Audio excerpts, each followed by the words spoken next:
ಓಂ ಶಾಂತಿ. Good morning. ಈ ದಿನ 15 ಜನವರಿ 2026 Murali Bob ದಾದಾರವರ ಮಧುರ ಮಹಾವಾಕ್ಯಗಳಲ್ಲಿ 5 ಮುಖ್ಯ ಬಿಂದುಗಳನ್ನು ನೆನ್ಪಿಟ್ಕೊಳ್ಳೋಣ. ಮೊದಲನೇದಾಗಿ, ಮಧುರ ಮಕ್ಕಳೇ, ನಿಮ್ಮ ಮುಖದಿಂದ ಸದಾ ಮಧುರ ತಂದೆ, ಪ್ರೀತಿಯ ತಂದೆ ಎಂಬ ಶಬ್ದಗಳೇ ಹೊರಡಲಿ. ಹೇ ತಂದೆ, ಹೇ ಈಶ್ವರ ಎಂಬ ಶಬ್ದ ಬರಕೂಡದು. ಎರಡನೇದು, ಈಗ ನೀವು ಹಳೆಯ ಪ್ರಪಂಚದಿಂದ ಬದುಕಿದ್ದು ಸತ್ತಿದ್ದೀರಿ, ಆದ್ದರಿಂದ ನಿಮಗೆ ಬಿಳಿಯ ವಸ್ತ್ರಗಳೇ ಚೆನ್ನಾಗಿವೆ ಅಂತ ಬಾಬಾ ಹೇಳ್ತಾರೆ.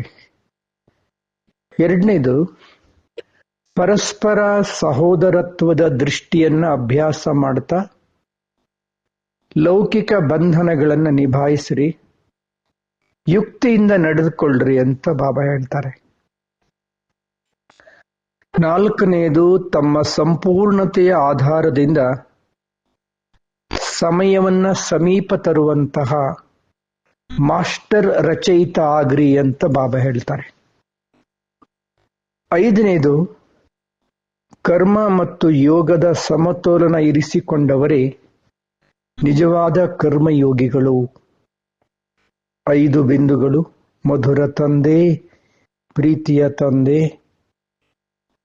ಬಿಳಿಯ ವಸ್ತ್ರ, ಸಹೋದರತ್ವದ ದೃಷ್ಟಿ, ಮಾಸ್ಟರ್ ರಚಯಿತ, ನಿಜವಾದ ಕರ್ಮಯೋಗಿ. ಇಂದಿನ ಚಿಂತನೆ: ನಾನು ಆತ್ಮ ಮಾಸ್ಟರ್ ರಚಯಿತ ಜ್ಯೋತಿ ಬಿಂದು ಆಗಿದ್ದೇನೆ.